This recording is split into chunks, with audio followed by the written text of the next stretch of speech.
باللہ من الشیطان الرجیم بسم اللہ الرحمن الرحیم فإن مع العسر یسرا ان مع العسر یسرا صدق اللہ العظیم وصدق رسولنا بلاغ المبین ونحن على ذلك لمن الشاہدین والشاکرین والحمد للہ رب العالمین ان اللہ وملائکتہ یصلون علی النبی یا ایہا الذین آمنوا صلوا علیہ وسلموا تسلیما الصلاۃ والسلام علیک یا سیدی یا رسول اللہ وعلی آلک واصحابک یا سیدی یا حبیب اللہ اللہم صلی علی سیدنا و مولانا محمد معدن الجود والکرم وآلہ وصحبہ وبارک وسلم۔ حمد و صلات کے بعد عزیز دوستو، اللہ تبارک و تعالیٰ کے محبوب علیہ الصلوۃ والسلام نے فرمایا ہے کہ اللہ کریم نے جنت کو مشکلات سے ڈھانپ دیا ہے۔ جو مشکل کام ہے وہ آدمی کو جنت میں لے کے جائیں گے، اور جہنم کو اللہ تعالیٰ نے خواہشات سے ڈھانپ دیا ہے، جن چیزوں میں نفس کو لذت حاصل ہوتی ہے اور انسان کی خواہشات تکمیل پذیر ہوتی ہیں، وہ دوزخیوں کے کام ہیں۔ بخاری مسلم میں لفظ ہیں حجبت النار بالشہوات وحجبت الجنت بالمکارہ او کما قال صلی اللہ علیہ وسلم۔ تکلیف انسان کے ساتھ رہتی ہے، اس کا روپ بدلتا ہے، عنوان بدلتا ہے، لیکن پس منظر تکلیف کا ہمیشہ رہتا ہی ہے۔ انسان کے دکھوں کے نام بدلتے ہیں۔ کبھی دکھ یہ ہوتا ہے کہ اولاد کوئی نہیں، اور ہونے کے بعد کبھی کبھی یہ دکھ بھی آ جاتا ہے کہ یہ تندرست کیوں نہیں، اور اگر اللہ تعالیٰ صحت دے دے تو پھر کبھی کبھی یہ پریشانی لاحق ہو جاتی ہے کہ یہ تعلیم کیوں نہیں حاصل کر پا رہی، اور اگر وہ سارا کچھ بن سور کے زندگی کامیاب گزارے لیکن اپنی شادی کے بعد، اپنی دولت کے بعد، اپنی نوکری کے بعد اگر پلٹ کر باپ کی طرف نہ دیکھے اور رات کو واپس آئے ڈیوٹی سے تو ماں کے کمرے کے آگے سے چپکے سے گزر جائے، وہ جو تکلیف ہوتی ہے وہ سارے دکھوں سے زیادہ سخت ہوتی ہے۔ باغ تیرے دی کر کر راکھی میں ساری عمر گزاری، تو جدوں میں باغ پکن تے آیا تے لے گئے ہور بپاری، پھر اور تکلیف ہوتی ہے۔ دکھ کا رنگ بدلتا ہے لیکن دکھ آدمی کے ساتھ رہتے ہیں۔ اور یہ مت سمجھا کریں کہ جو آدمی بڑا امیر ہے، بڑا مالدار ہے، صاحب جائیداد ہے، وہ سکھی ہے۔ پلٹ کے کبھی پوچھیں تو صحیح اس سے، اس کے حالات کس طرح کے ہیں۔ تکلیف انسان کے ساتھ رہتی ہے۔ غریب شہر تو فاقوں سے مر گیا، لیکن امیر شہر نے ہیرے سے خودکشی کر لی۔ یہاں امیر غریب ہر آدمی تکلیف میں، لیکن اہل ایمان کو جو رب تعالیٰ نے حکم ارشاد فرمایا وہ بڑا پیارا ہے اور بڑا میٹھا ہے اور بڑا سمجھنے والا ہے۔ اللہ تبارک و تعالیٰ نے مشکلات ہر آدمی کے ساتھ، لیکن ایماندار کو، رسول اللہ صلی اللہ علیہ وسلم کے غلام کو، نبی پاک کے کلمہ پڑھنے والے کو جو رنگ عطا کیا ہے وہ بڑا منفرد ہے۔ فرمایا فَإِنَّ مَعَ الْعُسْرِ يُسْرًا، بے شک میں نے ہر مشکل کے ساتھ آسانی رکھی ہوئی ہے۔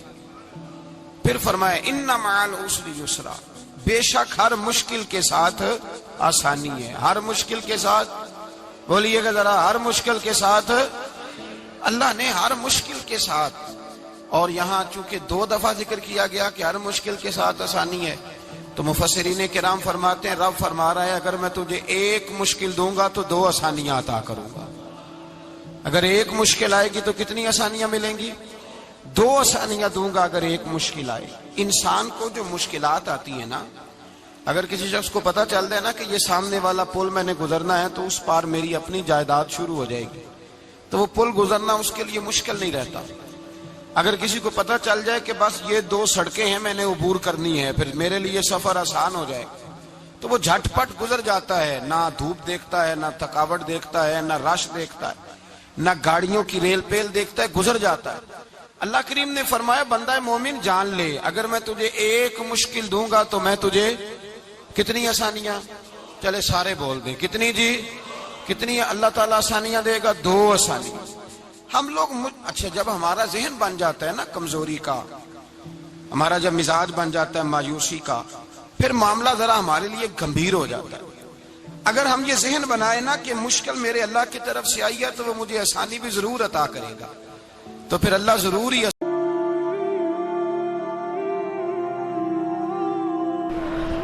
حضرت داؤد طائی اور امام جعفر صادق کے درمیان ایک دن بحث ہو گئی۔ امام جعفر صادق فرمانے لگے یہ محبت کا ان کا رشتہ تھا آپس میں۔ حضرت داؤد طائی صوفی تھے اور امام جعفر صادق تو حضور کے نواسے ہیں نا جی، اور بڑا عقیدت کا رشتہ تھا آپس میں۔ ایک دن امام جعفر صادق کہنے لگے داؤد طائی میرے لیے دعا کر، تو آپ رو پڑے، کہنے لگے حضور میں نواسہ رسول کے لیے دعا کروں؟ آپ تو حضور کے نواسے ہیں، میں آپ کے لیے دعا کروں؟ تو حضرت امام جعفر صادق کہنے لگے یہی تو دعا کرانی ہے، یہی تو میں نے کیا فرمایا، یہی تو دعا کرانی ہے کہ میرے لیے دعا کر، میں اپنے نبی کی بارگاہ میں شرمندہ نہ ہو جاؤں۔ حضور یہ نہ فرما دیں کہ میرا نواسا ہو کہ تو کیا کرتا رہا، یہی تو دعا کرانی ہے۔ بڑا پیار تھا۔ ایک دن بحث ہو گئی، حج کر کے واپس آئے، عراق میں تشریف فرما تھے امام جعفر صادق، حج کر کے واپس آئے تو امام جعفر صادق کہنے لگے جو مکے سے ہو آتا ہے نا اللہ پھر اس کو دوزخ میں نہیں ڈالے گا۔ خوش نہیں ہوئے آپ لوگ؟ اللہ آپ کو جزائے خیر عطا فرمائے۔ فرمایا جو کعبے کا دیدار کر لے ایک دفعہ زندگی میں اور ایمان کی حالت میں، اللہ پھر اسے دوزخ میں ایک دفعہ جو دیدار کر لے ایمان کی حالت میں، اللہ دوزخ میں۔ یہ فرمانے لگے یہ میری بات ہے، تو تصدیق کر میری بات کی، کہہ میں نے ٹھیک کہا ہے۔ پیار تھا نا، تو کہنے لگے داؤد طائی تو کہہ میں نے ٹھیک کہا ہے۔ کہنے لگے جی آپ نے فتویٰ ہی پورا نہیں دیا تو میں کیسے تصدیق کر دوں؟ آپ نے پورا فتویٰ پوری بات کریں تو تصدیق کرا لیں۔ کہا پوری بات کیا ہے؟ فرمانے لگے جو خانہ کعبہ بیت اللہ کا دیدار کر لے اللہ دوزخ میں نہیں ڈالے گا، اور جو مدینے سے ہو آئے اللہ اسے جنت میں ضرور داخل فرمائے گا صلی اللہ تو آپ فرمانے لگے داؤد طائی میں نے تو مسئلہ بیان کیا اس لیے کہ جس نے ایمان کی حالت سے کعبہ دیکھ لیا تو اس کا اللہ پہ ایمان پختہ ہے، اور من قال لا الہ الا اللہ داخل الجنہ، اور تو نے یہ جو کہا ہے نا ضرور جنت میں داخل کرے گا مدینے دیکھنے والے کو، تو بھی دلیل پیش کر۔ مکہ کا ایمان کے ساتھ دیکھنے والا تو میں نے حدیث پیش کر دی، تو دلیل دے۔ حضرت داؤد طائی بولے بڑی خوبصورت بات، اور خوبصورت لوگ ہی خوبصورت باتیں کرتے ہیں، خوبصورت لوگ ہی جی، ورنہ تو اللہ خیر کرے خوبصورت بات نکلتی نہیں لوگوں کے منہ سے، حرم میں بیٹھ کے بھی نہیں نکلتی، پتہ نہیں کیا سانپ سونگھ جاتا ہے، کس قسم کی بولی بولنے لگتے ہیں۔ خوبصورت لوگ خوبصورت بات کرتے ہیں۔ حضرت داؤد طائی کہنے لگے میری دلیل یہ ہے کہ پورے مکے میں کہیں جنت تو نہیں نا، مکہ دیکھنے والے کو جنت ملتی ہے پر مکے میں جنت نہیں۔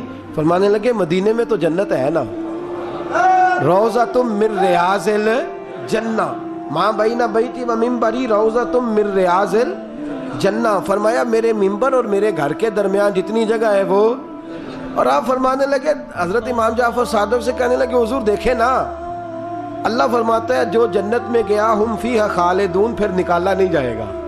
تو کہنے لگے میرا عقیدہ ہے جو 2 نفل بھی ریاض الجنت میں پڑھ لے اللہ اسے ضرور جنت میں داخل فرمائے، اس لیے کہ جو گیا وہ دوبارہ واپس۔ حضرت ادریس علیہ السلام کی دوستی ہو گئی رضوان سے۔ رضوان جنت کے فرشتے کا نام ہے جس کے پاس چابی ہے جنت کی، دروازے پہ بیٹھے ہوتے ہیں، رضوان اس فرشتے کا نام ہے۔ تو حضرت ادریس کا یارانہ تھا، وہ ملنے آتے تھے جناب ادریس علیہ السلام کو۔ تو ایک دن حضرت ادریس کہنے لگے تو خود تو یہاں کی سیر کر جاتا ہے، مجھے کبھی کرائی نہیں۔ کہا آپ بھی کر لیں۔ تو فرشتہ آپ کو جنت دکھانے لے گیا، جنت میں جا کے تو کہنے لگا حضور چلے، فرمانے لگے کدھر؟ کہنے لگا واپس، فرمانے لگے میں نے جانا ہی نہیں۔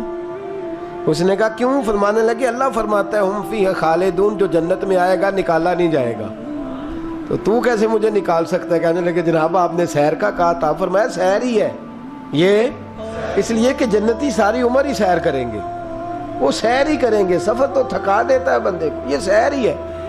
اب وہ فرشتے پریشان ہوئے تو رب کریم نے فرمایا وہ فرشتے تیرا اور اس کا یارانہ بھی میں نے لگوایا تھا۔